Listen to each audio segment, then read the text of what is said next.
Bagaimana kabar kalian pada pagi hari ini? Apakah sehat? Alhamdulillah sehat, Ibu. Sehat semua? Sehat. Oke, sebelum memulai pelajaran pada pagi hari ini, kita boleh berdoa terlebih dahulu. Boleh dipimpin oleh Kathy? Baik, untuk memulai pembelajaran pada pagi hari ini, alangkah baiknya kita berdoa terlebih dahulu. Berdoa dimulai. Berdoa selesai. Oke, pada pagi hari ini siapa yang sudah berangkat? Reva, Ibu. Reva, kenapa dia? Sakit. Sakit. Terus siapa lagi? Dia sudah sakit. Yang lain sudah pada berangkat? Sudah, hanya dia sama Reva. Oke. Di sini Ibu akan memaparkan tentang mewariskan budaya melalui tes deskripsi.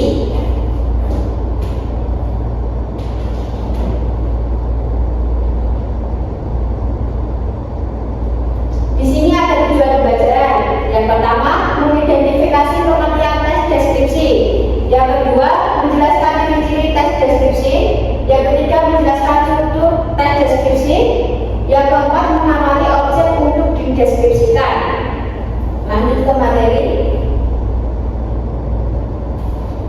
Apa itu tes deskripsi? Siapa yang sudah tahu tes deskripsi, anak-anak? Belum, Ibu. Belum tahu? Belum. Nah, Ibu akan memberi gambarannya.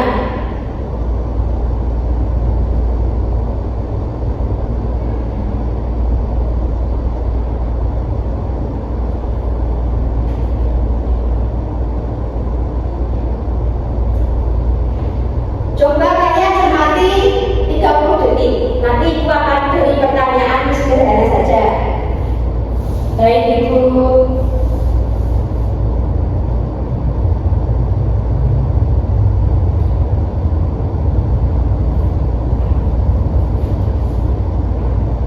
Apakah sudah? Sudah. Bagaimana menurut kalian suasananya di tempat ini? Luas, Terus apa lagi? modern, dan juga rapi, Ibu. Nah, kalian sudah bisa menggambarkan itu semua. Itu bisa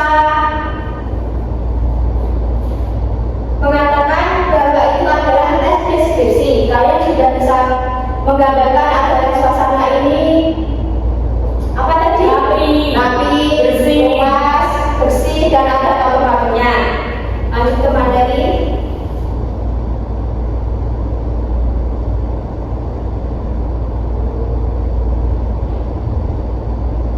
Apa sih itu tes deskripsi? Tes deskripsi adalah teks yang menggambarkan suatu objek, tempat, orang, atau peristiwa secara rinci, sehingga pembaca seolah-olah dapat melihat, mendengar, atau merasakan objek tersebut secara nyata. Dan tujuan tes deskripsi boleh dibacakan oleh Kathy. Tujuan teks deskripsi adalah memberikan gambaran yang jelas mengenai suatu objek melalui penggunaan bahasa yang detail sehingga pembaca memperoleh kesan seakan-akan mengamati objek tersebut secara langsung. Nah, kalian kan tadi sudah bisa menggambarkan suasananya ibadah di museum Sampurna seperti apa. Nah, itu juga bisa dinamakan tes deskripsi. Tes yang menggambarkan suatu objek, tapi kan objeknya museum Samiran. Setelah itu ada ciri-ciri tes deskripsi. Tes deskripsi memiliki beberapa ciri yang membedakannya dengan jenis tes lainnya. Yang pertama, menggambarkan objek secara rinci dan nyata. Yang kedua, menggunakan panca indera dalam mendeskripsikan objek. Yang ketiga, menjelaskan bentuk, warna, ukuran, suasana, atau ciri khas objek. Yang terakhir, ada dua bisa dijelaskan, bisa dibaca oleh Mbak Kelly. Baik, yaitu menggunakan kata sifat dan kata-kata khusus. Dan yang terakhir membuat pembaca seolah-olah melihat atau merasakan objek yang dideskripsikan. Contohnya yaitu Museum Samiran memiliki halaman yang luas, bangunan yang megah, dan suasana yang sejuk. itulah ciri-ciri tes deskripsi. Ini adalah contohnya seperti gambar Museum Samiran.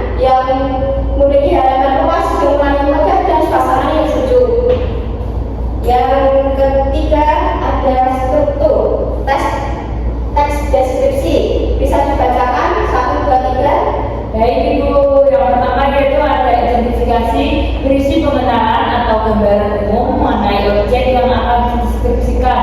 Kedua yaitu deskripsi bagian, berisi penjelasan secara rinci mengenai bagian-bagian objek seperti bentuk, ukuran, warna, fungsi maupun suasana.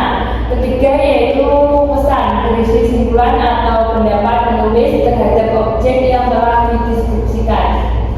Baik, pembacanya sangat lancar. Di sini Ibu akan memberi contoh strukturnya. Di sini ada contohnya Museum Sangiran. Apakah kalian bisa membagi struktur teks deskripsi? Kan ada 3, identifikasi, apalagi tadi kesan, terus identifikasi bagian. Kalian bisa membaginya. Yang pertama ada identifikasi, yang mana? Belum bisa. Nah, yang pertama itu bisa dari Museum Purba Sangiran di Kabupaten Sragen, Jawa Tengah. Itu bagian identifikasi. Yang kedua, bangunannya tampak modern dengan halaman yang luas dan tertata rapi. Di dalam museum terdapat berbagai koleksi fosil manusia purba, replika hewan purba, serta ruang audio visual. Itu adalah bagian identifikasi bagian.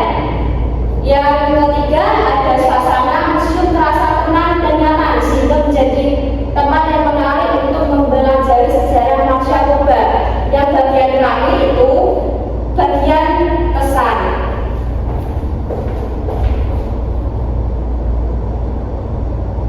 Di sini ada unsur kebahasaan. Dalam teks deskripsi digunakan bahasa yang mampu memberikan gambaran yang jelas kepada pembaca.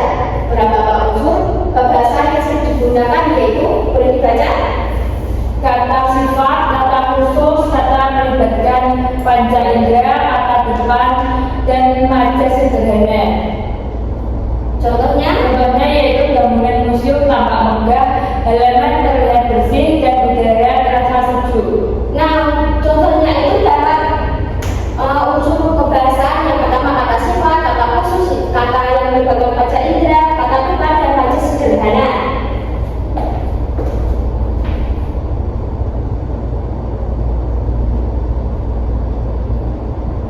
Di sini Ibu akan memberi kuis. Kuis yang pertama boleh dikerjakan sekarang. Nanti Ibu akan menunjuk siapa yang akan menjawabnya. Boleh ditulis sekarang. Baik, Ibu.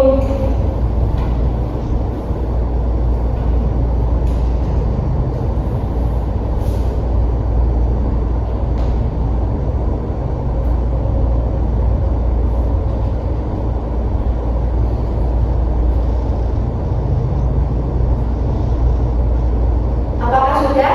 Sudah, Ibu. Sudah. Kalian pada ngantuk ya? Apa Iya.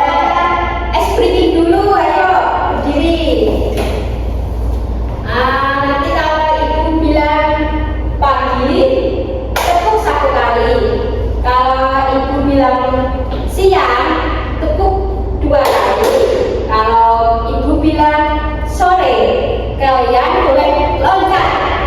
Kalau malam, kalian 3 kali.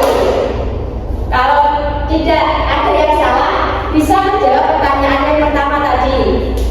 Dimulai dari sekarang. Pagi, malam. Nah, salah. Seharusnya malam itu loncat. Itu 2 kali. Jadi Cathy yang akan menjawab pertanyaan nomor 1. Baik, Ibu. Objek yang dideskripsikan dalam teks